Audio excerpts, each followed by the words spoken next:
नमस्कार, मैं पूजा तिवारी। आज का हमारा टॉपिक है सीओपीडी। सीओपीडी क्या है, वो किन कारणों से होती है, उसमें किस तरह के लक्षण देखने को मिलते हैं और क्या टेस्ट कराना चाहिए, ब्लड टेस्ट क्या कराना चाहिए, उसके साथ ही उसमें किस तरह का आहार अपनी दिनचर्या में सम्मिलित करना चाहिए। तो सबसे पहले हम समझते हैं कि सीओपीडी होता क्या है। सीओपीडी का पूरा नाम क्रोनिक ऑब्स्ट्रक्टिव पल्मोनरी डिजीज़ है। सीओपीडी जो है वो फेफड़ों की एक बहुत ही गंभीर बीमारी होती है। इसमें सीओपीडी में मोस्टली होता क्या है कि क्रोनिक ब्रोंकाइटिस या और एम्फाइज्मा दोनों में से किसी के कारण भी ये समस्या हो सकती है। सीओपीडी की समस्या धीरे धीरे बढ़ती है और आगे चल के मरीज को जो है सांस लेना बहुत ही ज़्यादा उसका मुश्किल हो जाता है। एम्फाइज्मा एम्फाइज्मा में क्या होता है कि फेफड़े में जो वायु मार्ग होता है, एयरवे एयरवे में जो अंत एंड में उसका अंत में जो थीनी बहुत छोटे छोटे वायु की थैलियाँ होती हैं, एयर शैक होते हैं, वो खराब हो जाते हैं। उसके कारण एम्फाइजिमा होता है। और क्रोनिक ब्रोंकाइटिस जो होता है, क्रोनिक ब्रोंकाइटिस में मरीज को बहुत ज़्यादा कफ प्रोडक्शन के साथ खांसी आती है और इसमें वायु मार्ग जो होता है उसमें सूजन आना शुरू हो जाती है, स्वेलिंग हो जाती है। इसके साथ अब हम समझते हैं कि इसके ये किन किन कारणों से होता है। तो सीओपीडी का सबसे मेन कारण है स्मोकिंग, धूम्रपान।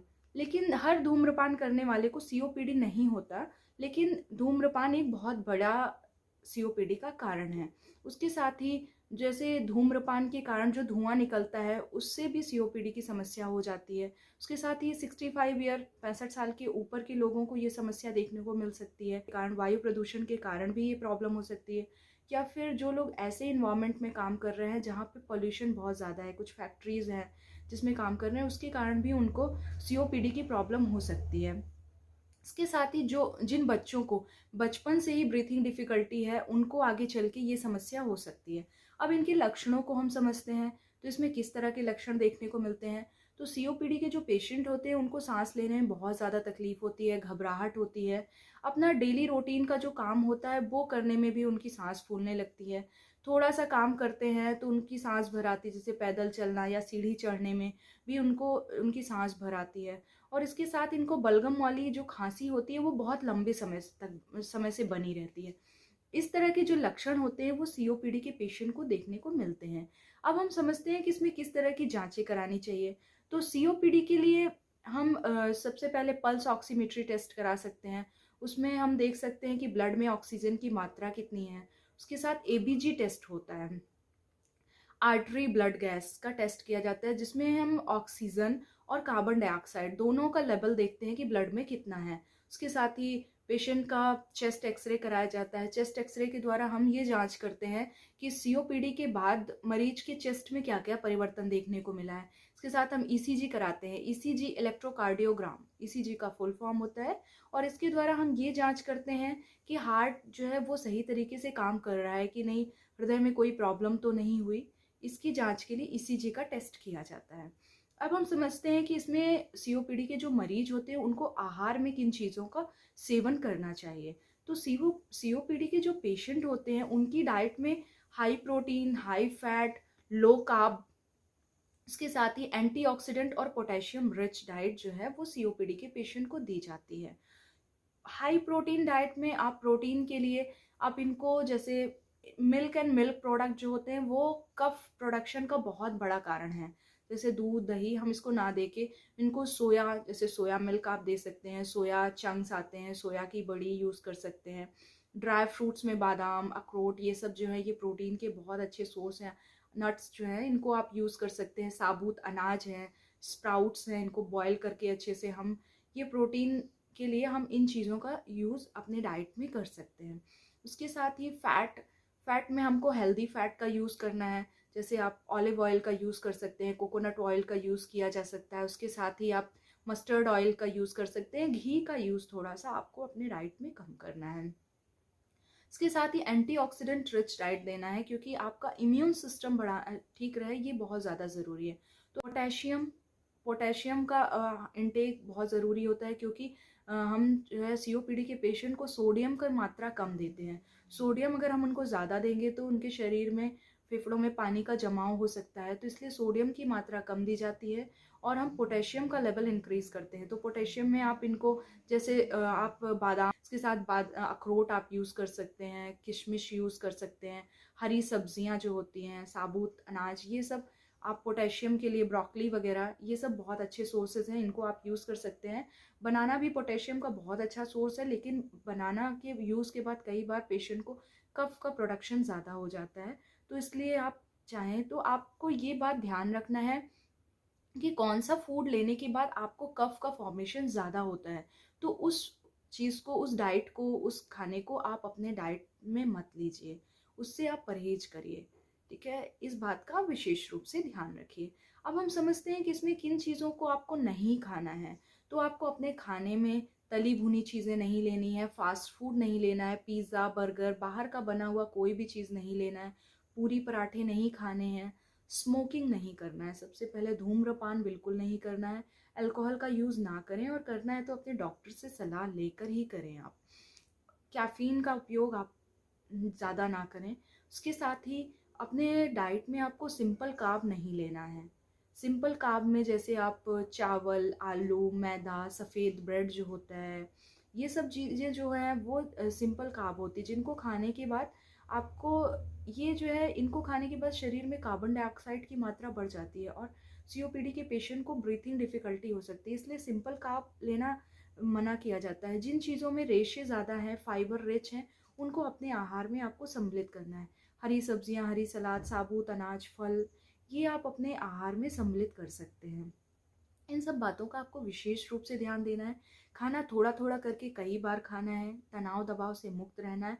पानी आपको भरपूर मात्रा में पीना है। पानी करीब आपको 3 लीटर आपको रेगुलर बेसिस पे पानी पीना है। आप प्लेन पानी नहीं ले सकते तो आप पानी में जैसे दाल का पानी, आप सब्जियों का सूप ले सकते हैं। इस तरह से चेंज करके गर्म पानी में अजवाइन डाल के, जीरा उबाल के, इस तरह से पानी को कन्वर्ट करके, कभी इलेक्ट्रॉल पाउडर आप मिक्स कर लिया, इस तरह से चेंज कर करके पानी पीजिए। लेकिन आप दिन भर में कम से कम आप 3 लीटर पानी तो ज़रूर अपनी डाइट में इंक्लूड करिए। इस बात का विशेष रूप से ध्यान दें। खाना आप थोड़ा फ्रिक्वेंट डाइट लें, थोड़ा बहुत चलना फिरना करें, क्योंकि वीकनेस ज़्यादा होती है तो ज़्यादा चलने की ज़रूरत नहीं है। रेगुलर बेसिस पे अगर थोड़ा आपको ठीक लगता है तो आप रेगुलर एक्सरसाइज ज़रूर अपने दिनचर्या में सम्मिलित करें। उसके साथ आप अनुलोम विलोम करें, प्राणायाम करें सुबह सुबह ऑक्सीजन, ताकि आपके शरीर में ज़्यादा प्रवेश हो। इस बात का आप ध्यान रखें। डाइट में आप जैसे हर पेशेंट का जो डाइट होता है वो डिफरेंट डिफरेंट होता है। वो उनके body weight, physical activity, lifestyle और उसके साथ उनकी बीएमआई पे डिपेंड करता है। फिर भी हम एक आपको फॉर्मेट बताते हैं। जैसे सुबह आप उठते हैं तो सबसे पहले 1 से 2 ग्लास आप गुनगुना करके गर्म करके पानी पीजिए। आप चाहें तो पानी में अजवाइन वगैरह डाल के दे सकते हैं। अपने वेट को, वज़न को ज़रूर नियंत्रित करिए। वज़न ज़्यादा नहीं होना चाहिए, क्योंकि वज़न ज़्यादा होगा तो भी आपको सांस लेने में तकलीफ होगी। तो आप इस बात का विशेष रूप से ध्यान दीजिए। तो सुबह सुबह आप 1 से 2 ग्लास आपने गुनगुना पानी पिया। उसके बाद अगर आप चलने के लिए फिट हैं तो थोड़ी देर वॉकिंग करिए, या फिर अनुलोम विलोम करिए, प्राणायाम करिए, वो सबसे बेस्ट है आपके लिए। उसके बाद आप ड्राई फ्रूट्स को, जैसे बादाम को हल्का सा भिगा दीजिए, बादाम, अखरोट, उसके साथ अलसी के दाने, कद्दू के बीज, इनको हल्का सा आप रोस्ट करके, कद्दू के बीज और अलसी दाने को हल्का सा रोस्ट करके, और 3 से 4 बादाम, 2 अखरोट के साथ आप अर्ली मॉर्निंग खा लीजिए। उसके साथ चाहे तो आप ग्रीन टी ले सकते हैं, उससे आपका इम्यून सिस्टम इंक्रीज होगा। ब्रेकफास्ट आपका 8 से 9 बजे के बीच आपको करना है। नाश्ते में आप जैसे वेजिटेबल दलिया, उपमा, ओट्स ले सकते हैं, रवा इडली खा सकते हैं। आप स्प्राउट्स को बॉईल करके लीजिएगा, कच्चे फॉर्म में मत लीजिए। रोटी के साथ हरी सब्जियां खा लीजिए। ये आप अपने नाश्ते में इंक्लूड कर सकते हैं, उसको चेंज करके लीजिए। यदि आप वेजिटेरियन हैं तो पनीर को हल्का सा रोस्ट करके ले लीजिए, नहीं तो अंडे का सफ़ेद भाग, अंडे को बॉईल करके आप एग भी, होल एग यूज़ कर सकते हैं। आप 11 से 12 के बीच आप फल ले सकते हैं, एक जैसे सेब वगैरह ले लीजिए, या फिर आप चाहें तो सब्जियों को बॉईल करके उसका सूप बना के आप यूज़ कर सकते हैं। लंच जो होगा, लंच में आपको रोटी लेनी है।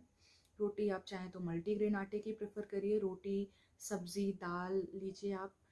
दही अगर खाना है तो बिल्कुल फ्रेश खाइए, अगर उससे आपको कफ फॉर्म होता है तो मत खाइए। दही लीजिए। दलिया यूज़ कर लीजिए, चावल आपको नहीं खाना है, दलिया यूज़ करिए। हरी सलाद आप अच्छी मात्रा में यूज़ कर सकते हैं। शाम को 4 बजे आप अपने डाइट में, जैसे आप पनीर की भुर्जी वगैरह बना के ले सकते हैं, मुरमुरे की थोड़ी सी भेल बना के ले लिया, या रोस्टेड चने रोस्टेड मूंगफली के साथ थोड़ा सा गुड़ खा लिया। उसके साथ आप ग्रीन टी यूज़ कर सकते हैं या ब्लैक टी भी यूज़ कर सकते हैं। शाम 6 बजे आप सब्जियों को हल्का सा बॉईल करके उसमें ज़रा सा ब्लैक सॉल्ट और ब्लैक पेपर आप डाल के उसको भी थोड़ा एक बाउल आप यूज़ कर सकते हैं। वेजिटेबल, बॉइल्ड वेजिटेबल आप ले लीजिए, जैसे बीन्स है, कैरेट है, ब्रोकली है, पनीर है, मशरूम है, इन सब चीज़ों को आप यूज़ कर सकते हैं। डिनर जो होगा आपका 8 से 9 बजे के बीच होगा। डिनर में आप रोटी सब्जी और दाल लीजिए। सोने से पहले आप मखाने वगैरह को रोस्ट करके खा सकते हैं अगर भूख लगती है, लेट नाइट सो रहे हैं तो। अदरवाइज़ आप जैसे सोया मिल्क यूज़ कर सकते हैं। नॉर्मल दूध से कफ फॉर्मेशन ज़्यादा होता है, आप सोया मिल्क या बादाम का दूध ये भी आप अपनी डाइट में इंक्लूड कर सकते हैं। तो आप इन सब बातों का विशेष रूप से ध्यान दीजिए। खाना थोड़ा थोड़ा करके खाइए, कई बार खाइए, और पानी ज़रूर अपने डाइट में इंक्लूड करिए। पानी अच्छी मात्रा में यूज़ करिए। ऐसा नहीं है, पानी हमारी बॉडी के लिए बहुत ही ज़्यादा एसेंशियल होता है, बहुत ही आवश्यक है। तो पानी आप अपनी डाइट में ज़रूर इंक्लूड करिए। यदि वीडियो अच्छा लगा हो तो वीडियो को लाइक करिएगा, चैनल को सब्सक्राइब करिएगा और वीडियो को ज़्यादा से ज़्यादा शेयर करिएगा। धन्यवाद।